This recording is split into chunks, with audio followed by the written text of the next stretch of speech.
ભાજપનો iconic road vibrant પછી સુકાઈ ગયો હોવાનો વિપક્ષે આરોપ લગાવ્યો છે। ભાજપ સરકારે વીવીઆઈપીને દેખાડવા માટે વાઇબ્રન્ટ સમયે એરપોર્ટથી ઇન્દિરા બ્રિજ સુધીના આઇકોનિક રોડને બનાવ્યો, પરંતુ આયોજનના અભાવે આઇકોનિક રોડના વૃક્ષો સુકાઈ ગયા છે।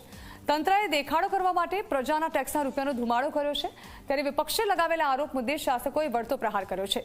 કહ્યું કે કોંગ્રેસ પાસે કોઈ મુદ્દા નથી એટલે વાહિયાત આરોપ કરે છે।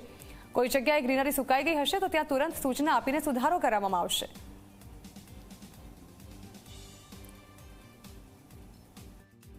1000 से अधिक झाड़ काटे गए थे, लेकिन अभी वहां की परिस्थिति ऐसी है कि वाइब्रेंट गुजरात खत्म होते ही सारे झाड़ सूख चुके हैं। यानी कि जितने भी पेड़ पौधे हैं भारतीय जनता पार्टी और गार्डन डिपार्टमेंट उसका ख्याल नहीं रख पाया।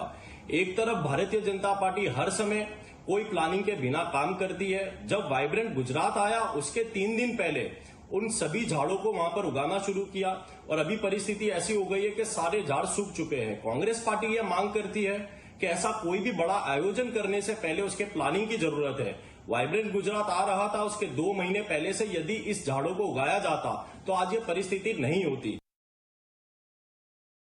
ત્યાં આગળ ગ્રીનરી જોવા મળે છે, કોઈ એક ભાગમાં ધારો કે ગ્રીનરી સુકાઈ ગઈ હોય તો ફરીથી એને કદાચ ડેવલપ કરવામાં આવશે। કોંગ્રેસ પાસે અત્યારે કોઈ મુદ્દો નથી, તેને પરિણામે તે વાહિયાત આક્ષેપ કરે છે અને જે રીતે સરકાર દ્વારા કામગીરી થઈ રહી છે, મહાનગરો દ્વારા કામગીરી થઈ રહી છે, તે કોંગ્રેસ પોતે પચાવી શકતી નથી।